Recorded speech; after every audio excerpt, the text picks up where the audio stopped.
Okay, how's it going? I just watched Speed last night. I think I saw it ages ago as a teenager or a kid and liked it, and but I hadn't seen it, so I felt like seeing it again. It's very good overall. I like it. It's a good action movie. I guess it's not like a really, brilliant film, but it's entertaining. I'm not sure where to start. Maybe the most ridiculous part of the movie is Dennis Hopper. His acting is fine, but the character, I think that's the part that's kind of like crazy or ridiculous. Because I think the rest of it kind of holds up, but it's kind of like the whole thing with the bus. You can go along with it. I actually think it's pretty cool. Well done. How they most of what happens, I think, makes a lot of sense. But it's just, why would this eccentric villain, kind of like, why would he tell the truth? Why does he just blow the bus up? It's this weird thing where the bad guy and the good guy always have this kind of like not respect for each other, but at least trust. Because I actually really like Keanu Reeves in the movie. I think he's very. I always get annoyed when characters don't have enough urgency, or they're not smart enough. They don't think. They just rush, or they're not decent. But he seems very, very good. Very, calm but assertive, and tells people, we're going to help you. We're going to. He tries not to panic them by telling them too much, but then also, if necessary, then eventually he has to tell them the truth. That seems to happen. Let's start with the opening, the elevator thing. It's kind of cool that the credits are just the seeing the elevator. It's a little repetitive though. It kind of feels like it could just be cycling. But okay, so these people get stuck in the elevator. He sets off a bit of an explosion. I immediately thought the best thing, what you got to do is somehow try to keep the elevator so that even if he blows up the brakes, that it won't fall. And I thought of a crane, but I thought they won't, it'll take way too long to get a crane. How are you going to get a crane in that area? Maybe you could try to attach some cables, but I thought the best thing is some support, or yeah, something that locks it. So it was cool that they went up and tried to get the cable, but I thought once he touched the cable, just a bit of physics, once you've attached it, if possible, you want it to be taut. You want it to be pulled back so that there's no slack. Because let me give an example. If you're just standing on the ground, your body weight's exerting a force. But if you jump or fall from a distance onto the ground, that force will be way bigger than your body weight. Like maybe several times more, or up to 5 or 10 times more if you're falling from quite a distance. That all of that momentum hits in one go. And that's the thing. If you've got slack on that rope, on that wire or cable, as the elevator, when he blows up the brakes and it falls, it's building up speed, lots of speed, and then zoom. That's a huge amount of force compared to if you had like pulled it back so that it was taut and kind of locked it there, then it would just be sitting on the weight. That's very different. So I thought that was a little. I don't know if they had time, so it's fair enough. I like the way it plays out. It's like it's a quick idea that Keanu Reeves has and tries to do. I think Jack is his character's name. So it's smart that he does it, but that was just a little detail. And then, yeah, of course, there's lots of pressure. You can feel the thing, and it's very tense. And then that thing finally breaks, and then comes over to the other area, and it's like, but this is the part that's terrifying. I've seen, and I don't recommend you look up, but I've seen real life videos of elevator accidents where people get killed. It's horrifying. It's extremely disturbing. I mean, so they're very dangerous. But I think mostly that it's in certain poorer countries or places where maybe the way they do things is not so. There's some dodgy aspects to it. But so the point is, the sections where he goes down and tries to open the door and tries to start getting the people out, and every now and then it kind of jolts down a bit. I just I would not be putting my body across the barrier to try to save the people. I'd be like, if you've got a big enough opening, I'd be step back and just say, come out, and then it makes sense to, as quickly as possible, jump through the gap. But you've always got to be prepared for that thing could fall at any second, and it's going to cut anything in that. The force will be way too big. It'll just cut through everything. Unless that's the other thing, if you could try to support the weight some other way, or lock something in, something that you could wedge, metallic, something, or again, to substitute for the brakes, that sort of thing. It kind of reminds me when you're on a plane, not that I've been on planes many times, but they'll have those oxygen mask things, and there's an interesting instruction, which is to put on the adults, if you're an adult, put on your mask first before putting on, if you've got a child, putting their mask on. Now, it might seem like, oh, that's kind of selfish. You should look after the children first. But the idea is if you don't put yours on, you're gonna start like while you're putting theirs on and trying to do it, you can you might lose consciousness or might not do it properly. So it's very critical that if anything, you actually want the strongest, fastest people to be the ones you look after first, because then they're safe and then they're capable of helping the others. I thought it was similar with the bus when they finally skipping to later parts. If you haven't seen it, by the way, it's a very good action movie. I recommend it. But that part on the bus where they finally are getting people off, I thought some of them were taking longer, and I thought it's you got to get the fast, young, agile people off first, unless they want to help a bit. Fine, I get that. But otherwise, I'm just picturing if one of the first people you try to get off is taking a while, and you've got healthy people on the bus that could have gotten off already. That's not a logical way to do it. So yeah, it's just similar with this elevator. You want the quick young people off first because they can go one, one, one, one, one. Yep, gone, gone, gone. And then get to the harder people, the people that are not as sure. And yeah, you try to get everyone. But yeah, it's kind of a nice moment. And then last second, he gets that woman. I do like how he's always thinking. And I guess he was logically figured out that Dennis Hopper, the bad guy, would be in the area since why did he activate it early? But it does seem a bit funny, like somehow he's like, nah, he wouldn't do this. Like, if you don't know anything about this guy, you have no idea who he is. He might have just had a dodgy watch and gone early. But no, he's like, no, he wouldn't do that. He must have heard something. It turns out they're right. And then it was interesting how, I guess, the bad guy overhears their discussion, like pop quiz, hot shot, if you're in a hostage situation and the idea of shooting them, that's interesting. It's kind of a moral dilemma, but I think it's logical. And Jeff Daniels does tell him to shoot him, so fair enough. But yeah, it is terrifying because in your thigh, I'm pretty sure you've got like a main artery. If that gets hit, like you can die very quickly. Which Jeff Daniels I think mentions like 6 inches, difference, and it would have been his wife collecting the trophy. So it's kind of scary, but alright. And then, okay, so the stuff later with the bus I think is very cool overall. I think Sandra Bullock's very nice. She's very, I don't know how to put it. She's pretty, she's likable. She's also kind of funny. There's quite a few parts. There's a part where Keanu Reeves is underneath and he's like stabs the fuel in order to try to get a grip. It's very exciting, very cool. Feels like surely was there nothing else he could have done.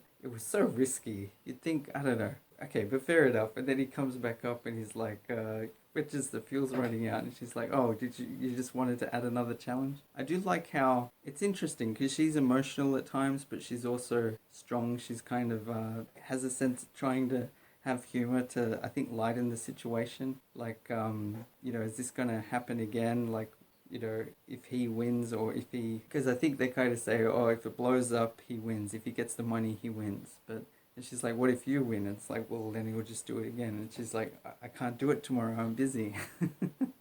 So yeah, I liked that aspect. I liked her as a character and him as a character. Like, they seem like good, decent people. And also just the way she gets up and she's annoyed at him when he first gets on the bus. Like, who are you? What are you doing? You're insane. Why are you here? Like, which is fair enough. It's a very rational reaction to what she's saying, which is he's just running and trying to... I don't know why he didn't emphasize the badge more when he's first trying to stop the bus before it goes over 50 miles per hour.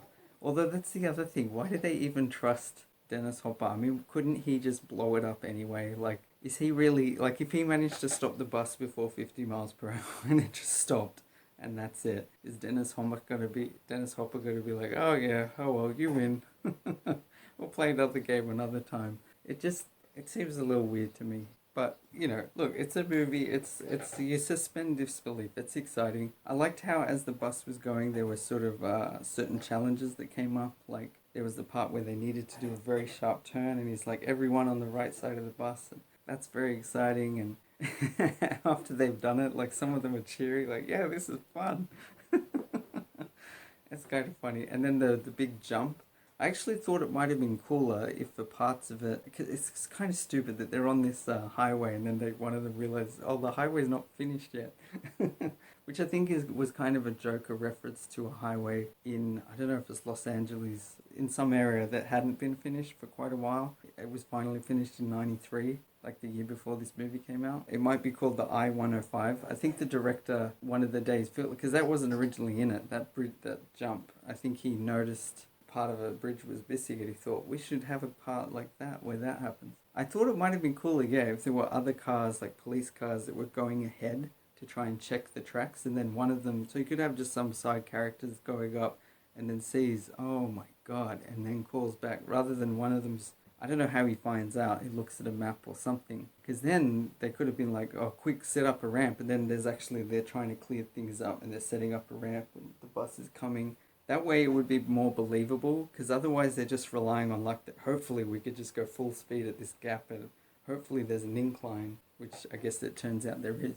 But it would have just been cooler if they actually set up a ramp really quickly and made some calculations of estimates. Okay, you need to go at least 75 miles an hour, and then you'll make it. Just jumping around, I like the ending as well with the train.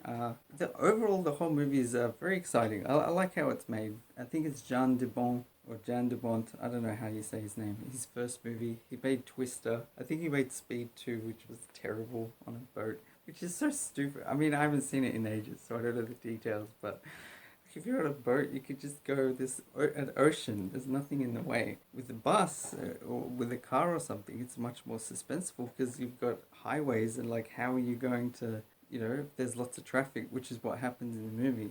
I liked how the characters handled that, figuring out, like the police, they get in a helicopter, they're trying to work out where can it go that will be safe, like figure out a big section, and then it's smart that they go to the airport so that they could just go around in circles a lot. I think that was really cool. And then I also really liked, while I'm thinking of this, the fact that he realized that, like, the Wildcat reference that on her jacket that the Dennis Hopper refers to, and he realizes there's a camera, and then he's like, gets a media team to sort of take that message and then record it and then cycle it and then send that out. I don't know exactly how that works, if you can just intercept like that, but okay, fine. That was very cool. And then they just get everyone off the bus, and then of course it's dramatic, and one of the guys that kind of nearly messes it up, and then him and Sandra Bullock have to get on that thing and save each other. It's very exciting, very riveting. But yeah, later with it's kind of like multiple movies in one. First you've got like an elevator sequence. It's always good for an action movie to start with a one-off sequence that kind of introduces the characters. In this case, sets up the villain, which I think is very cool if you can connect it to the main plot. And then you've got a crazy, a bus just explodes, which is just like a terrorist attack. It's terrible, but it's exciting as an action movie. It really gets you in. And I like how Keanu Reeves is also very angry, and like, just, I swear when I find you, I'm going to, like, tear your spine out or something. You can sense his anger. So I really liked him. Most movies I'll find, most action movies, this sort of thrillers, I'll often find there'll be parts where, why is the character not, why don't they care about that? Or why doesn't anyone have a sense of humor? Or this movie has got a lot of the right emotions at the right times, I think. I really connect with the characters. It makes sense. Anyway, so the elevator part, plus the bus, that can't slow down, and then a train that can't slow down. It's very cool, like 3 movies in one. Or like a first act, a longer second act, the main part, and then a sort of epilogue or whatever. But yeah, it was a bit weird. Like, I feel terrible for Sandra Bullock, the character that she's cuffed, that she's got the bomb. Like, she handles it very well, but I can understand why he'd be emotional. It's terrifying. But it's cool that he finally kills Dennis Hopper. I didn't get the line, "I'm taller." I don't know, does that mean his arms are longer or something? Like, he's lying down. It doesn't matter how tall you are. Maybe he means he's stronger, or I didn't quite get it. Maybe I'm missing something. I like the one-liner he tells Sandra after he's killed the guy with that becoming light. He lost his head. That's funny. But yeah, actually a bit related, the elevator with the thing. I was pointing out, if there's too much slack, it's more pressure. It's kind of like, at the end with the train, he's trying to get rid of that pole. Imagine if he put his foot on the pole and just was pushing it. You can see how that would be like, that's a good try, but it's not very effective. Instead, what he does is he gets back and kicks it and throws his body weight into it, which, that's the point. I'm just making this point. If you have momentum and hit something, it's way more intense than simply touching it and then trying to push. But yeah, it's kind of crazy with I don't know why he speeds the train up. I can get, okay, it's damaged, but I don't know why you can't slow it down. The emergency stop doesn't work, no brakes. But of course it can speed up. I don't know why he sped it up. Like, it's curving, and then, yeah, I don't get that. I don't know what difference that made because it ended up derailing anyway and like crashing and nearly killing a bunch of construction workers and potentially other people. If anyone was out on the street in a certain spot, they would have been like crushed by the train. And even like with the bus, when they finally get off it and he set it to keep driving and it hits that aeroplane, it just blows out. Like, what if that was full of people? That could be like 200 or 300 people. I get that it's a big explosion. It's exciting as a movie, like whoa, the spectacle. But I'm thinking, like, could we get some confirmation that the plane was empty? I'm assuming it was empty, or else that was terrible. Save 13 people to kill 300 or something. I really like the part where that the guy from Ferris Bueller's Day Off, he's sort of talking to Sandra Bullock. I think she improvised the part where she pretends that the gum's from the seat. Oh, I got gum here as an excuse to move away from him. Even though he didn't seem that annoying, but I don't know why you can't just say, oh, yeah, talk a little bit and then, or even just, talk and see where the conversation goes. And if it gets really annoying, just say, oh, if you don't mind, I want to do some reading, or I just want to relax, I want to focus, rather than making an excuse. But anyway, I liked the part where he was relaying the instructions and then I think Jack swears and he's like, oh darn. It's very cool though. It's very efficient the way he's getting the instructions across. Most of the stuff with the bombs sounds pretty realistic. I wouldn't know. It seems like they're not just, it doesn't sound like just mumbo jumbo, stupid, like overly excited. It's like they're being efficient and smart about it. I like that when you've got a smart, efficient villain and smart, efficient good guys, that they're not just getting into trouble because they're idiots. Yeah, I liked most of the movie, but I liked the part where Jack ends up getting the car from that black guy. I think it's a nice white car. He's like, all right, don't get a scratch on it, man. Don't go too so far. And he's like impressed by the driving. Anyway, and then he gets next to the bus and sort of manages to hop on. There's a few things like that where they're trying to get two things next to each other and jump across. I think that's cool. But there's also one part where he's like, okay, I'm going to leave. I'll be back soon. And he just effortlessly steps off onto this other van. I just thought it was funny that every time it's like really tricky, but that time he just gets off the bus really easily. I was like, whoa, they didn't even. There was no suspense there at all. It also has a guy from from Terminator 2 Judgment Day, the black guy that's works for Skynet. In this one, he's like one of the lead cops, I guess. He's cool as well. I feel like, again, I like most of the characters that I think they're doing their job well as best as they can. And, when he pulls up next to the bus originally, he's like, okay, we're going to get them off. And Jack says no. He's watching somehow he'll blow it up. And then it's interesting that that lady wants to try to get off and then he blows up just that little corner. That's sad, but I mean, it's tricky. It's an action movie. It does touch on some aspects of terrorism and the feelings that would surround that. Like, I've seen the movie United 93 ages ago, and it's I don't think it's worth necessarily dwelling on some of those feelings and emotions that would occur, but it is interesting to try to relate to that. And this movie captures some of that, like terror and that